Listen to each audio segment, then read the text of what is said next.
BJP का सबसे बड़ा वादा है कि उसकी इंटरनल सिक्योरिटी को मजबूत करने के लिए उसकी एक्सटर्नल बॉर्डर फेंसिंग जो है वो बेहतर तरीके से हो, और बंगाल में वो काम तो हो गया।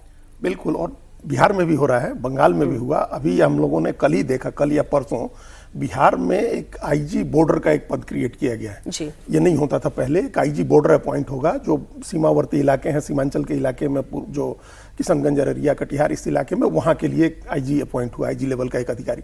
तो ये उसकी परिणति है जो प्रधानमंत्री, ये केंद्रीय गृह मंत्री पिछले चुनाव के पहले जो बैठे थे जाकर के सीमांचल में। तो ये इसका मतलब कि बॉर्डर सुरक्षा को लेकर के कुछ गंभीरता से काम हो रहे हैं। ये हम लोगों ने अभी पश्चिम बंगाल में भी देखा। और जब अमित शाह कहते हैं तो उस बात पर यकीन इसलिए होता है, जैसे अभी हम लोगों ने देखा कि उन्होंने तय किया कि भाई नक्सलवाद खत्म कर देंगे। तो हो सकता है कि अभी छिटपुट कुछ लोग बचे हों, कहीं कुछ घटनाएं हों, लेकिन वो एक तरह से वाइप आउट हो गया। लोगों ने सरेंडर किए, मारे गए, जब्ती हुई। अब वो सब उनके पीछे लैंडमाइंस हटाने की कोशिश हो रही है। हम बांग्लादेश के साथ सीमा 4000 किलोमीटर की जो हम लोग की सीमा लगती है, उसमें पश्चिम बंगाल में 2200 किलोमीटर है, जिसमें 500-600 किलोमीटर बचा हुआ था। उसकी फेंसिंग हो जाए। ये जो लद्दाख के साथ हमारा पाकिस्तान के साथ लगती हुई सीमा है, वो थोड़ा टफ टेरेन है, वहाँ के लिए अलग से स्ट्रेटजी बनानी होगी।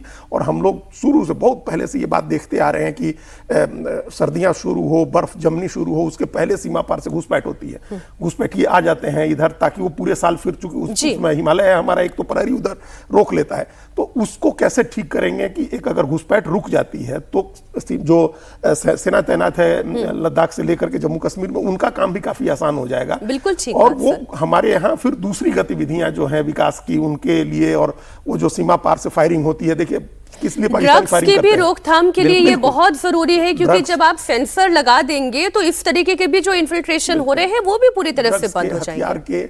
और उधर से क्या, पाकिस्तान की फायरिंग इसलिए तो होती है घुसपैठियों को घुसाने के लिए। बिल्कुल ठीक। तो जब ये बंद हो जाए, बॉर्डर लग फेंसिंग कर दें, तो उन सब चीजों से भी छुटकारा मिले। अच्छा, पश्चिम बंगाल चुनाव प्रचार के दौरान आपको याद है ना कि प्रधानमंत्री नरेंद्र मोदी ने झालमुड़ी खाई थी। उस दुकानदार को सोचिए जरा, जान से मारने की धमकी मिली है।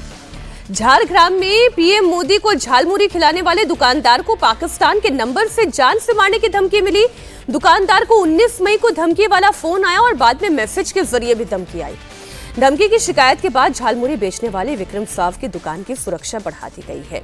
उनकी दुकान के बाहर सीआरपीएफ के जवान तैनात किए गए हैं। धमकी भरा फोन आने के बाद विक्रम साव डर गए हैं, और कोई भी कॉमनर होगा वो तो डरेगा ही।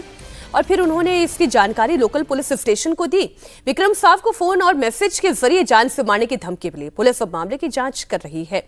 अब बेचारे दुकानदार ने झालमुड़ी तो खिलाई थी सज्जन जी, झालमुड़ी तो खिलाई थी, उसको जान से मारने की धमकी दी जा रही है। नहीं, लेकिन इसमें बात यह है कि उसका नंबर पाकिस्तान पहुंच गया। अब ये कोई पाकिस्तानी तो था नहीं, वहां पे पहुंचाया ही गया है, और पहुंचाया गया है उसके अगल बगल वाले किसी ने पहुंचाया है, जिसके पास उसका नंबर होगा। भाई आपका हमारा नंबर जान पहचान के लोगों में ही होता है, वहां कहीं कहीं। तो ये भी दिखाता है कि जो आप अभी डेमोग्राफिक थ्रेट की बात कर रहे हैं, जो अभी हम लोग कर रहे थे, पाकिस्तान तक किसी बड़े मंत्री का, बड़े अधिकारी का, शीर्ष अधिकारी का नंबर पहुंच जाए, समझ में आता है। वहां पे वो मेहनत करते हैं, हर किसी की अपनी इंटेलिजेंस होती है, स्पाई होते हैं। एक झालमुड़ी वाले का नंबर वहां पहुंच गया और उस पे वहां से धमकी आई। मान लीजिए ये प्रैंक कॉल ही है, पाकिस्तान में बैठे किसी ने कर दिया आईएसडी नंबर से, लेकिन वहां तक नंबर पहुंचना ये बहुत ही गंभीर मामला है। ये दिखाता है कि आपका सिक्योरिटी जो प्रिपरेशन है उसमें कितने लूपहोल्स हैं, और लूपहोल्स आपका डेमोग्राफिक है। जैसे अभी स्मार्ट बॉर्डर की समस्या क्या है? एक तो है कि घुसपैठ हो रहा है, दूसरा आप देखिए पंजाब की एक पूरी पीढ़ी तबाह हो गई ड्रग के कारण। आप माझा जो एरिया है, तरन तारन से लेके उसके बाद अमृतसर जाएं और ऊपर पठानकोट तक चले जाएं, जो बॉर्डर एरिया है, वहां पे बॉर्डर के उस पार से ड्रग आ रहा है, टनल्स के थ्रू आ रहा है। वही हाल आप बांग्लादेश में जाएं, त्रिपुरा में जाएं, नॉर्थ ईस्ट में जाएं, जो नई पीढ़ी है वो ड्रग के चपेट में है। तो वैसी स्थिति में सीधी सी बात है कि यहां पे आपके, वो कहते हैं enemy in site, overground of the underground.